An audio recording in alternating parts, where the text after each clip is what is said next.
pour revenir sur cette 21e journée du Top 14 bien sûr, pour se projeter aussi sur le match du soir, Toulon-Clermont à 21h. Bernard Lemaitre sera notre invité aux alentours de 19h40 et puis on parlera aussi rugby à 7, Central 7, voilà l'un des grands tournois de rugby à 7 universitaire, mais pas que. On en parlera bien sûr avec les organisateurs de ce tournoi qui seront avec nous à partir de 19h30. Retour également sur tous les matchs avec notre équipe, Yohan Uget, Philippe Spanghero et vous au 0826 300 300.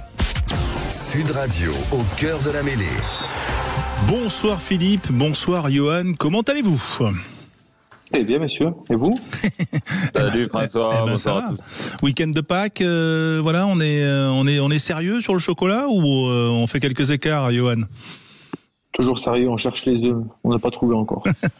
Voilà, tu les as bien cachés, j'espère. Et pour tes filles qui le méritent, parce que voilà, j'imagine bien qu'elles sont sérieuses comme leur papa, voilà, qui travaillent très fort pour notamment battre Philippe Spanghero, qui je suis. Philippe, les œufs dans le jardin, c'est fait ça ? Ça se prépare. Ça se prépare. Ok, ouais. Bon. Très bien, on est prêt. On va rappeler quand même, Alexandre, les résultats de la 21e journée du Top 14, parce que ça a démarré sur Sud Radio à partir de 14h30 avec entre guillemets ce derby aquitain entre Pau et l'UBB. Avec le succès de l'Union Bordeaux-Bègles, la Pau 26-22, la victoire à domicile de Castres face à Vannes 32-13, de Lyon face à Montpellier 32-23, de La Rochelle face à Bayonne 29-28 et de Perpignan face au Racing 92-28 à 24. Pour l'instant, un seul bonus offensif dans cette 21e journée. Il est à mettre au compte des Tarnais du CO. Voilà, quel résultat vous voulez mettre en avant ? C'est la première question, elle est un peu large, elle est un peu facile, mais à la fois, il y a eu quand même des matchs serrés. Est-ce que, Yohan, tu veux plutôt souligner la fin de série noire de La Rochelle, la victoire pour la survie de Perpignan, ou encore le Castres Olympique qui confirme avec un bonus offensif, ou encore Lyon même qui s'invite dans le top 6 avant le match de Clermont ce soir ? Yohan, pour commencer. Il t'en manque un, François, c'est celui de Bordeaux. J'ai trouvé les Bordelais répondre présent comme ça après une campagne européenne, aller à Pau, changer de groupe. Ça prouve leur maturité à ce stade-là, ça prouve la profondeur de banc et je les ai trouvés pragmatiques aujourd'hui. Bon, on va en reparler à partir de 19h15, mais je vois que c'est ce que tu veux mettre en avant. Philippe, toi, qu'est-ce que tu voudrais souligner ? Du coup, je pars sur la fin de série des Rochelais, que ça a été douloureux pour les Rochelais, notamment en deuxième période, mais au caractère, ils ont su garder ce point d'avance. Ça faisait plus de 3 mois et demi sans victoire. Là, clairement, on a vu à la fin les larmes du coach Boboul sur le banc qui montrait à quel point il y avait de la tension du côté Rochelais depuis quelques semaines maintenant avec cette série de défaites. Et donc, cette fin de série, elle est très importante. Il y a beaucoup de choses à dire sur le contenu, mais en tous les cas, cette victoire fait beaucoup de bien aux têtes rochelaises. Le chat noir a-t-il quitté La Rochelle ? C'est un peu la question qu'on peut se poser, Yohan, quand même. On a cru qu'il n'était pas parti et ça a été très serré. J'ai trouvé les Bayonnais beaucoup de fautes de la part des Bayonnais pour s'imposer à l'extérieur. Je pense que les Rochelais peuvent les en remercier parce que il y a eu plusieurs balles de break, notamment cette dernière pénalité. Je ne comprends pas pourquoi ils prennent la pénalité alors qu'ils sont dans le bonus défensif. Mais c'était un choix stratégique. Et, voilà, ça passe. Mais en tout cas, le chat noir, on peut dire qu'il est parti. On a senti des Rochelais hyper soulagés à la fin du match. Je vois Boboul ou Ronan O'Gara faire un gros ouf de soulagement. Est-ce que Ronan O'Gara, Alexandre Priam, va reparler à la presse là, parce qu'il avait l'air tendu quand même dans la semaine? Il est toujours tendu, lui. Non, je sais pas. Évidemment, je pense qu'il va souligner l'implication de son équipe. Après, moi, je suis, voilà, on est juste après le match. Je pense que personne va pavaner, honnêtement, parce que j'ai plus la sensation que les Bayonnais avaient véritablement une marge pour aller s'imposer. C'est-à-dire que quand même les Bayonnais ont commis près de 15 fautes. Aujourd'hui, 16 fautes. Aujourd'hui, ce qui est quand même énorme. Et la sensation que ces Rochelais Rochelais. Ce n'est pas j'irai pas jusqu'à dire que c'est une victoire en trompe-l'œil. Ça, c'est l'avenir qui nous le dira. Mais c'est pas non plus une victoire très très satisfaisante. Ouais, l'avenir de la Rochelle, il passe quand même par 3 déplacements sur les 5 dernières journées. Notamment, la semaine prochaine, ce sera à Bordeaux-Bègles. Ensuite, déplacement à Vannes. Ensuite, réception de Montpellier et de Perpignan. Puis, dernier match J26, le 7 juin, déplacement à Pau. Johan, comment tu vois cette fin de saison? Est-ce qu'aujourd'hui, on a assisté peut-être au déclic de cette fin de saison de La Rochelle, qui peut encore mathématiquement se qualifier dans le top 6, hein. Au contraire, cette victoire, elle leur redonne plein d'espoir à plein d'égards, hein. Exactement, ça peut être un nouvel élan pour eux, aller chercher, bien sûr, j'y crois, parce que c'est une grosse équipe, de l'expérience, et quand les moments importants arrivent, bon, pas en Coupe d'Europe parce que c'était trop loin, trop compliqué, mais en tout cas en top 14, au moins aller chercher un barrage, ils en sont capables. Ouais, Philippe, tu partages? Tu veux parier ton petit scooter, mon cher Alexandre? J'ai pas de scooter. Il a une voiture avec chauffeur pour Alex. Du tout. Philippe, est-ce que tu penses que La Rochelle a connu aujourd'hui un double déclic? Non, j'y crois pas. Un déclic mental très important, je le répète, dans la dynamique de retrouver la victoire. Mais après, dans le contenu, comme disait Alex, c'est très très poussif. On a senti encore ces Rochelais très très fébriles. Et donc, honnêtement, j'y crois pas dans la dynamique quand on regarde avec qui ils sont à la bagarre pour entrer dans le top 6. Je pense que voilà, c'est important de plutôt bien finir avec des victoires pour retrouver quelques certitudes. Mais on peut quand même clairement dire que cette saison rochelaise, c'est une saison de transition. On s'était posé la question déjà la saison dernière, et puis la fin de parcours nous avait donné tort. Mais là, quand même, on sent clairement que du côté de La Rochelle, il y a une forme de fin de cycle et qu'ils doivent la gérer. Voilà, donc bien finir, c'est important parce que travailler dans la sérénité, c'est toujours beaucoup plus agréable et on prend en général de meilleures décisions. Mais je les vois pas capables de faire une grande fin de saison. Messieurs, j'ai une question. Ils vont pas s'imposer à Bordeaux. J'ai une question, messieurs. Est-ce que ce serait pas préférable presque qu'ils ne se qualifient pas, La Rochelle, pour ne pas pour partir en vacances plus tôt? Exactement. Cette histoire-là. Non, mais parce qu'en fait, une qualification en barrage, il y aurait peut-être une forme de trompe-l'œil sur la saison de La Rochelle. Non, mais de toute façon, il y aura une fin de cycle, trompe-l'œil ou pas. Elle était déjà l'année dernière. Elle était déjà l'année dernière. Ils arrivent à gagner à Toulon parce que Toulon passe totalement à côté. Mais elle était déjà compliquée la saison de l'année dernière. Donc demande un supporter rochelais s'il préfère ne pas être qualifié. Qu'est-ce que c'est que ça? Surtout que le recrutement a déjà commencé à être fait de manière conséquente pour préparer la saison prochaine. Donc ils ont déjà conscience du problème, je pense, les Rochelais. Juste quand même pour faire un petit focus sur la lutte pour la qualification, hein. Il y a Lyon ce soir qui est 6e avec 48 points, suivent Clermont 7e 44 points, La Rochelle 44 points 8e, Montpellier qui a perdu défaite à 0 points à Lyon aujourd'hui 43 points, et Pau qui a accroché un bonus défensif aujourd'hui 10e 43 points. Voilà en gros les candidats. C'est pas infaisable quand même, Johan. Moi je souscris à ce que tu dis, Johan. Je te soutiens. Merci, ça fait du bien d'avoir un soutien dans cette équipe. mais non, mais moi je les vois se qualifier sans problème et sans problème. Mais du coup, tu vois qui sortir du top 6? Sans problème, il a dit. Il voit Castres, je crois, sortir. Non, je plaisante, Quentin. Il prépare le match la semaine prochaine. Je pense avec l'expérience qu'ils ont, ils arriveront à s'imposer à l'extérieur. C'est pas possible. Toi, tu les vois aller faire un coup à l'UBB, par exemple? Ou à Vannes la semaine d'après. Non, mais arrêtons un peu. Non, mais c'est pas la question. C'est que ils ont la peur de perdre en ce moment ou de gagner, je sais pas. Et là, maintenant qu'elle est évacuée, ils vont pouvoir se lâcher, ils vont pouvoir aller chercher des résultats à l'extérieur, je pense. Ouais, mais si tu perds les 2 prochains matchs à l'extérieur, les 2 matchs qui vont suivre, tu reparleras du maintien. Oui, mais écoute. Ouais. Toi, c'est ton avis castré qui est pessimiste comme ça, d'accord? Non, mais ce qui est intéressant, c'est effectivement, est-ce qu'on a assisté à un double déclic? On le saura bien sûr sur les 2 prochains week-ends, déplacement à l'UBB, déplacement à Vannes. Déjà le week-end prochain. Hein. Ouais, mais effectivement, ça sera une bonne indication, même si, comme le disait Johan, l'UBB a impressionné aujourd'hui en faisant tourner et en l'emportant à Pau. Est-ce qu'il y a un autre résultat que vous voulez mettre en avant sur ce multi, ou un joueur ou un fait de match? Oui, Johan. Non, c'est Philippe. Ah, c'est Philippe. Excuse-moi, avec l'âge, j'entends moins bien. Non, parler de cet USAP Racing quand même rapidement, parce que bon, il était important pour les deux équipes.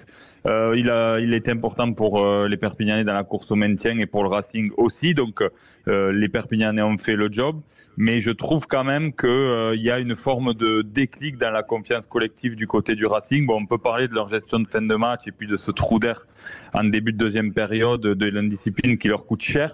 Mais on voit quand même dans les attitudes une confiance collective retrouvée. Je pense qu'ils prennent un point de bonus important quand même dans la course au maintien aussi. Donc le plus dur, c'était pour les Perpignanais à domicile avec beaucoup de pression. Ils ont fait le job. Mais il y a quand même des signaux, j'ai trouvé, malgré la défaite, assez positifs pour ce Racing en opération maintien. Ouais, Johan, sur ce point, sur cette victoire 28-24, on le rappelle, de Perpignan face au Racing. Il y avait 7 points d'écart avant la journée entre Perpignan 13e, Racing 11e. Ce soir, il n'y en a plus que 4. Ouais, tout à fait. Mais moi, je sens les Racingmen. Je parle pas de maintien pour eux parce que ils ont une saison compliquée, ils ont mal démarré. Et là, depuis, je sais pas si c'est l'arrivée de Patrice, mais en tout cas, on les sent beaucoup plus sûrs d'eux. Il y a des matchs qu'ils auraient lâchés, là, ils l'ont pas lâché. Ils sont allés chercher le point de bonus défensif. Donc, à partir de ce moment-là, pour moi, ils sont pas dans la phase de maintien. Alors comptablement, ils y sont quand même parce que. Oui, mais dans ce qu'ils font, oui. Enfin, tu vois ce que je veux dire, Philippe. Ah oui, non, bien sûr. Pour moi, il y a d'autres équipes avant eux, Perpignan notamment. Qui sont plus dans la difficulté que le Racing. Mais c'est vrai que le Racing, on a l'impression que même si ça s'est pas passé aujourd'hui, ils sont capables d'aller faire des coups à l'extérieur. Il y a eu ce revirement de situation là à La Rochelle. À La Rochelle, puis en Challenge Cup aussi, qui montre quand même le caractère collectif. Donc on sent qu'ils sont capables peut-être de plus que cette équipe de l'USAP. Sur le plan comptable, ils ont que 4 points d'avance sur Perpignan et le Stade Français. Le Stade Français a quand même beaucoup de pression avec la réception de Toulouse demain pour sortir un peu de la pression. Et si le Stade Français bat Toulouse demain, c'est vrai que Perpignan se retrouvera en situation de fragilité quand même avec le spectre des barrages. Ouais, effectivement. En tout cas, ça fait partie de cette fin de saison qu'il faudra suivre. Voilà, mais c'était un des moments forts de cette 21e journée. Dans un instant, on va parler justement de ce match qui a ouvert la 21e journée. C'était Pau face à l'UBB avec un ancien joueur palois. C'est Damien Traille qui sera avec nous, ancien 3/4 centre du 15 de France, bien sûr que vous connaissez tous, qui sera notre grand témoin. À tout de suite sur Sud Radio. Vous restez avec nous. Au cœur de la mêlée sur Sud Radio, vous êtes les bienvenus bien sûr pour nous rejoindre dans le débat au 0826 300 300 pour parler rugby, bien sûr, parler de cette 21e journée du top 14. On est avec Yohan Huget, avec Philippe Spanghero, Alexandre Priam, toute l'équipe, Quentin Cabanis bien sûr, et puis notre invité Damien Traille, ancien 3/4 centre international du 15 de France, 86 sélections. J'avais envie quand même, Damien, de rappeler un peu ton palmarès. Salut déjà, merci d'être avec nous en direct, mais c'est vrai quand même qu'il y a 10 ans tu remportais le titre de Pro D2 avec Pau pour terminer un peu ta carrière. Il y a 20 ans, tu remportais ton premier Brennus avec Biarritz, ça en a remporté 2. Entre-temps, il y a eu le challenge européen, 2 fois, une fois avec Pau, une fois avec Biarritz, et puis j'en passe, les 86 sélections avec l'équipe de France, la finale de la Coupe du Monde 2011, les 4 tournois, notamment 2 Grands Chelems, 2002, 2004. Bref, voilà, il faut rendre l'antenne. On a déroulé le palmarès de Damien Traille. Bienvenue en tout cas sur notre antenne. Toujours un plaisir de t'avoir. Pau face à l'UBB, défaite de Pau aujourd'hui. Est-ce que tu as pu voir ce match et comment tu l'as vécu, Damien ? Merci de me rajeunir avec ce vieux palmarès. Non, c'est toujours un plaisir de partager avec vous ces moments. J'ai assisté à ce match au stade. Voilà, c'était un rendez-vous important pour la section sur cette fin de saison.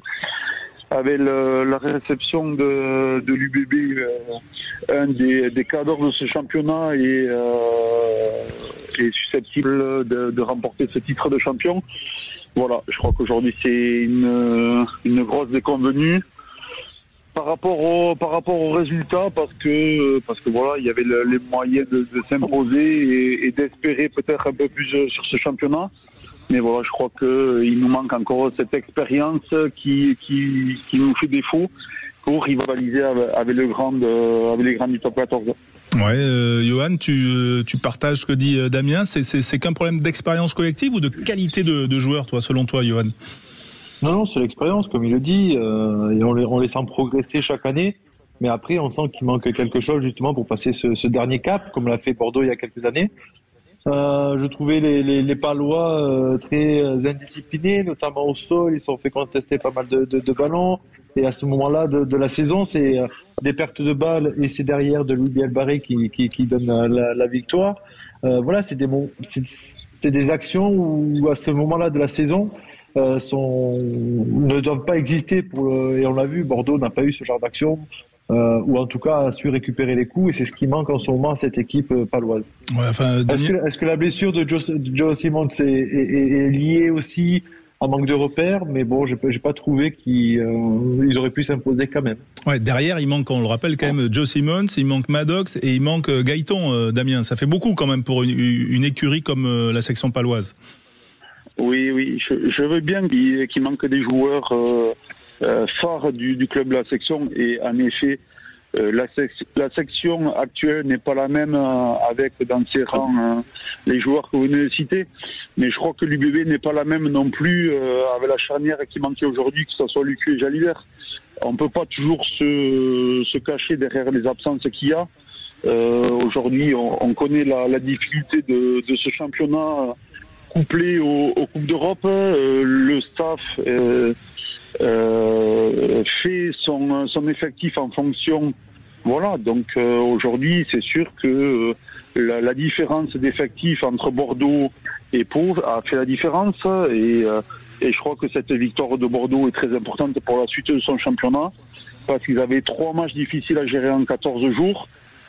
Ils ont abordé les 2 premiers de la meilleure des façons. Maintenant, ils ont fait souffler certains joueurs, et ils vont essayer de préparer ce match de championnat qui arrive en vue de demi-finale de Coupe d'Europe. Donc voilà, maintenant, protection, il va falloir se remettre très vite dans le sens de la marche, parce qu'il y a un déplacement à Noeta chez nos amis bayonnais qui va être très important le week-end prochain. Ouais, Philippe Spanghero, la course pour le top 6 quand même, ils sont passés près la saison dernière, les Palois. Là, on va dire ils sont en ballottage défavorable, mais c'est pas fini non plus. Non, c'est pas fini, mais je crois que clairement il faut sécuriser le maintien, et puis définitivement se détacher de cette 13e place synonyme de barrage du côté de la section. Alors elle grandit chaque année, cette équipe, on le répète souvent, mais c'est vrai que ce club, il a fait le pari il y a 2-3 saisons maintenant de sa jeunesse. Donc il y a une partie de cette équipe qui est arrivée quasiment à maturité. On pense à Gaëton, à Tissot-B, mais il y en a d'autres qui ont besoin encore de mûrir. C'est vrai que ce qui est un peu surprenant, c'est que malgré tout, dans les scénarios des dernières saisons, ils nous avaient habitués, les Palois, à être capables de tenir ce genre de match, à garder le score, même à revenir à la fin. Il y a un scénario il y a quelques semaines où ils vont chercher une victoire là à l'arraché dans les arrêts de jeu. Donc aujourd'hui, il leur a manqué quelque chose, parce que malgré ces absences, ils sont capables collectivement d'aller chercher ce genre de match et de gérer ces fins de match-là. Donc voilà, je pense que voilà, il faut sécuriser d'abord le maintien, parce que ils sont qu'à 7 points du 13e Perpignan ce soir. Ils ont une fin de parcours avec des déplacements compliqués. Et c'est déjà beaucoup, parce que cette équipe, elle fait partie quand même des petits budgets du championnat malgré tout. Elle a beaucoup misé sur sa formation, et donc année après année, elle grandit, et puis ça fait 2 saisons qui sont pas loin du top 6, et peut-être que la saison prochaine sera la bonne. Alexandre Priam avec Damien Traille, notre invité dans Sud Radio, au cœur de la mêlée. Ouais, j'avais une question moi sur cette équipe de la section paloise. On la voit très active sur le marché des transferts pour la saison prochaine, notamment devant cette envie, on le sent, de recruter par exemple Facundo Issa. Est-ce qu'il manque des porteurs de balles autres que Beka Gorgadze devant? Est-ce que c'est un constat que vous faites, vous, Damien Traille, et depuis combien de temps? Après, je rejoins d'un côté Philippe sur ce niveau de classement. On est à 7 points de la 13e, mais on n'est qu'à 5 points de la 6e place quand même. Donc, malgré une saison un peu en demi-teinte, on n'est pas très loin, et cette victoire aujourd'hui nous aurait permis peut-être d'espérer à une fin de saison un peu meilleure, malgré le calendrier qui attend. Concernant le recrutement, oui, je pense qu'il y a depuis 1 an et demi, et depuis l'arrivée de Sébastien Piccheroni, une volonté de chercher des jeunes Français, et on le voit. que ça soit Gailleton, que ça soit Atisogbe, notamment derrière aussi on a Brobory qui s'exprime de plus en plus dans cette ligne de trois quarts. On a une ligne de trois quarts qui est jeune, qui est performante et qui aspire à un bel avenir pour la section, à condition de garder toutes ces jeunes pépites au club. On les a perdus il y a certaines années par une volonté de chaque joueur d'espérer un peu plus pour leur carrière. Voilà, maintenant on se renforce un peu plus devant et je pense que c'est une des priorités. Mais c'est ce qui va permettre au club de grandir et de franchir un cap, je l'espère, dans les saisons qui arrivent. On parle de Facundo Issa, de Julian Montoya et de Ayam Elbibouji pour l'instant, en tant qu'arrivé. Elbibouji est un retour de prêt d'agent. Ouais. Oui, enfin, on est en train de parler d'un pilier peut-être australien qui va arriver. Daniela Tupou notamment.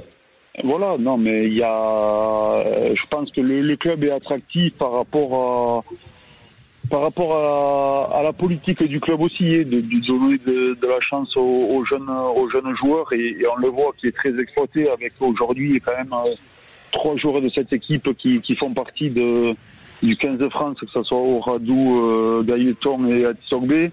Le jeune que j'ai dit, Brobory, qui a été appelé ces dernières semaines à participer au rassemblement.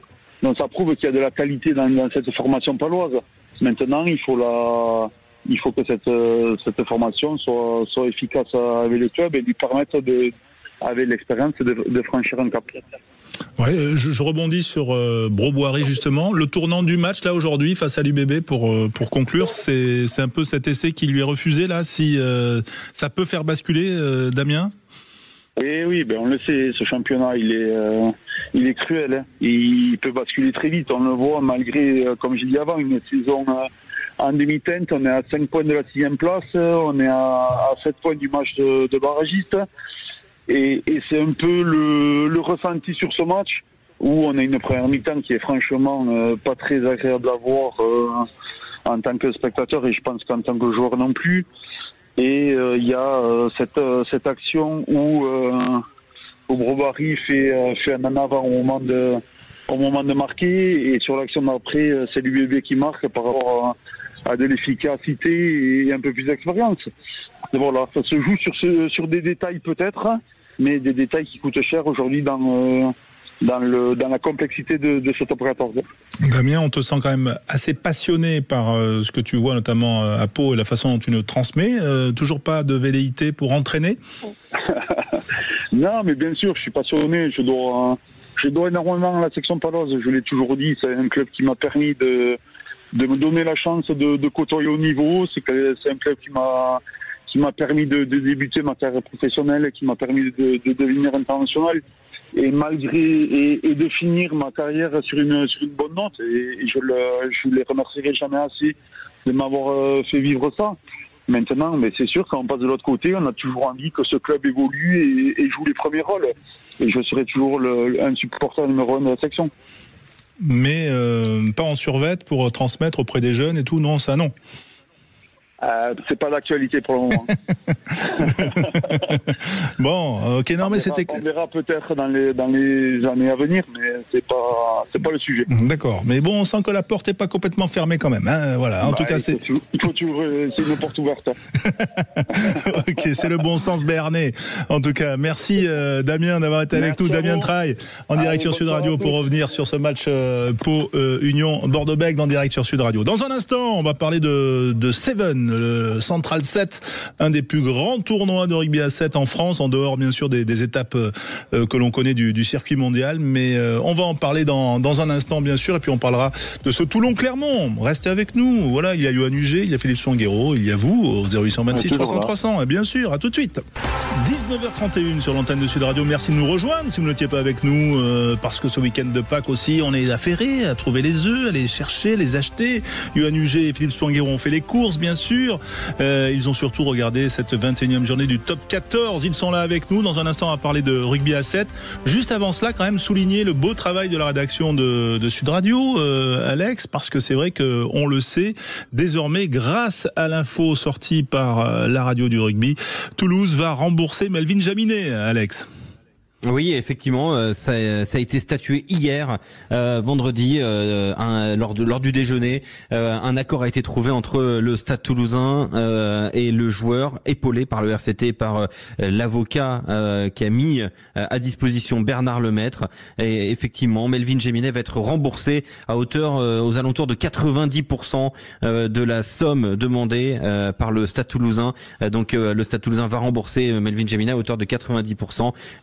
C'est donc la fin aussi d'un volet de l'affaire Jaminet. Il reste encore des discussions avec l'A2R, l'autorité de régulation, qui va pouvoir, qui va étudier comment, cette transaction et les transactions qui est autour de Jaminet seront retranscrites dans les comptes du Stade Toulousain. Mais en tout cas, le litige qui était entre le joueur Melvin Jaminet et le club Stade Toulousain est désormais clos. Un accord a été trouvé. Le joueur va être remboursé à hauteur de 90% de la somme. Les bonnes infos, elles sont bien sûr au cœur de la mêlée sur Sud Radio. Elles sont sur nos réseaux sociaux, bien évidemment, si vous nous suivez. Juste un petit commentaire, Philippe Spanghero, quand même. Ça y est, on va tourner la page. On va arrêter aussi de parler d'extra rugby. C'est bien pour tout le monde, selon toi, Philippe ? Oui, bien sûr. Alors, on va arrêter de tourner la page, sauf si l'A2R trouve à redire dans les comptes. Mais honnêtement, j'y crois pas trop, parce que pour que les gens comprennent ce qui s'est passé. Donc, d'abord, il y a eu la médiation qui venait statuer sur une volonté du Stade Toulousain de contourner le salary cap au moment du transfert de Melvin Jaminet. Ça, c'est fait. Ils ont accepté leur amende de 1,3 million d'euros avec la garantie en parallèle de payer ce qui était dû à Melvin Jaminet. Et puis ensuite, l'A2R, c'est l'autorité de régulation et de contrôle, s'est saisie du dossier pour voir si dans les comptes, il n'y avait pas des anomalies liées à ce contrat qui avait été passé avec une boîte dans le Pacifique et qui pourrait éventuellement engendrer un retrait de points pour Toulouse. Mais donc on peut en entendre parler à nouveau si l'A2R considère qu'il y a quelque chose à dire. Mais à ce stade, en fait, pour l'image du Stade Toulousain, le vrai problème, et ce qui les a beaucoup pénalisés en image au-delà de la médiation, ça a été éventuellement que ce joueur, Melvin Jaminet, ait pu être lésé volontairement par le Stade Toulousain. Et donc Didier Lacroix s'était engagé quasiment immédiatement à régler le cas de Melvin Jaminet en priorité. Il a fallu que des accords soient trouvés, c'est chose faite. Honnêtement, je l'ai dit hier soir, mais j'en doutais pas trop, parce que Didier Lacroix est un président de parole et je savais qu'il mettait un point d'honneur à ce que Melvin Jaminet ne soit pas lésé. Donc oui, en termes d'image, quoi qu'il arrive, le Stade Toulousain a réglé une grosse partie de sa problématique avec le traitement de Melvin. Ben voilà, une affaire qui, on l'espère, s'éloignera, puisque nous, ce qui nous intéresse, c'est d'abord le terrain. Tiens, le terrain, tous les terrains aussi, c'est le rugby à 7 notamment, avec un tournoi qui va avoir lieu les 7 et 8 mai. Central 7, c'est un des grands tournois, on va dire universitaires, mais parce qu'il est organisé par l'école centrale Supélec à Paris. Et avec nous en studio, ici sur Sud Radio, Maxime Tardy et Manon Parnot-Ami. Voilà, vous êtes le président de Central 7. On va honneur au président, Manon, pas de problème pour ça quand même. Le président est là, voilà, jeune président. Mais quand on est étudiant à Central, on a des responsabilités. C'est un grand tournoi à Central 7. Oui, bonsoir. Bonsoir François. Et oui, en effet, un grand tournoi. Donc, on n'est que 2 ce soir à être avec vous, mais il y a plus de 50 personnes qui bossent toute l'année sur l'organisation de ce tournoi, qui fête cette année ses 20 ans. Donc, il a été créé en 2005 par 5 étudiants centraliens. Et donc voilà, année après année, il a grandi pour être ce qu'il est aujourd'hui. Et voilà, on est très content d'être membre de l'organisation de ce beau tournoi. Voilà, donc 7 et 8 mai, il se déroule où on va dire sur le campus ? Non.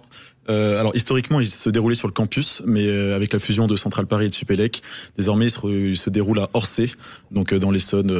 Voilà. Oui, au lieu on va dire joli club de rugby. Tout à fait, oui. Université parisienne bien connue.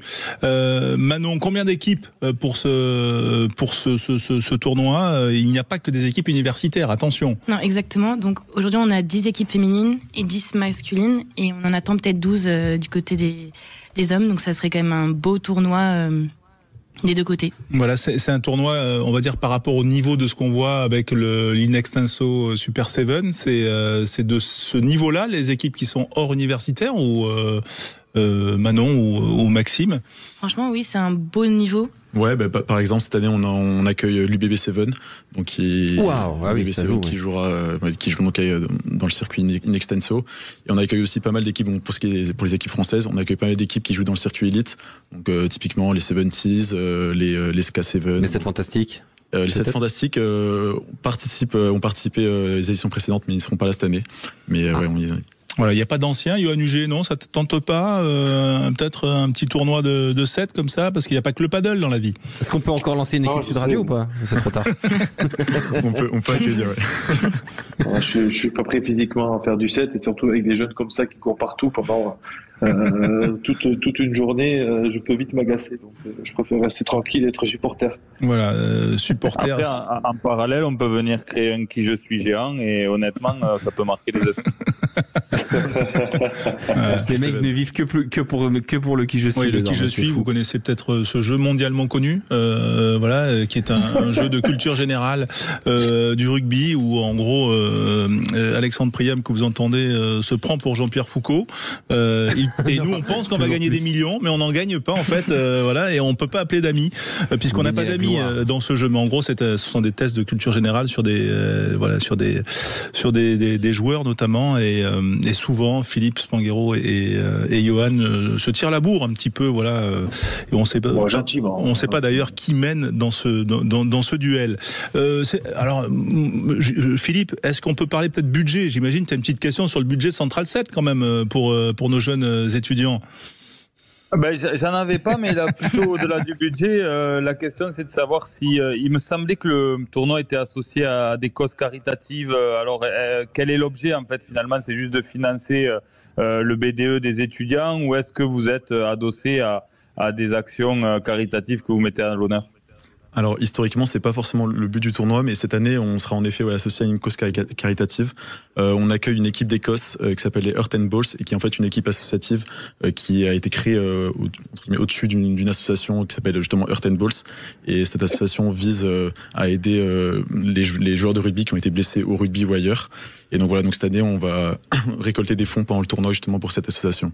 Manon, combien de participants, puisqu'il y a en gros 2 niveaux de tournoi, de ce que je comprends, il y a les filles et les garçons, mais combien de participants en joueurs, et puis également auprès de spectateurs, parce que j'imagine que ça doit animer la vie de cet immense campus qui est Centrale Supélec à Paris. Auprès des spectateurs, donc c'est vrai qu'on fait de la publicité de ce tournoi et on essaye de le vendre donc aux étudiants, mais aussi aux enfants, aux gens qui sont dans des clubs sur le plateau de Saclay. Et donc comme c'est un tournoi qui est complètement gratuit, donc tout le monde peut venir, tout le public est bienvenu pour venir voir ces équipes, qui sont souvent donc des équipes qui viennent de l'autre côté de l'océan, comme des Fidji ou d'Afrique du Sud. Donc c'est quand même pas tous les jours qu'on peut voir des équipes comme ça. Donc on attend en tout cas un beau public. Et au niveau des équipes, c'est au public environ 2000 personnes qui passeront pendant le tournoi. En tout cas, c'est ce qui était le cas les éditions précédentes. Et les joueurs, on attend environ 400 joueurs, 400-500 joueurs. Ouais, donc c'est quand même une grosse machine d'organisation. On imagine que vous êtes mobilisés sur ça. Ça vous laisse le temps d'étudier ou pas, l'organisation du Central 7? Écoutez, on fait ça, on va dire, en parallèle de nos études. Là, en ce moment, c'est plus nos études qui sont en parallèle, mais c'est bien de le reconnaître. Voilà, mais les profs comprennent.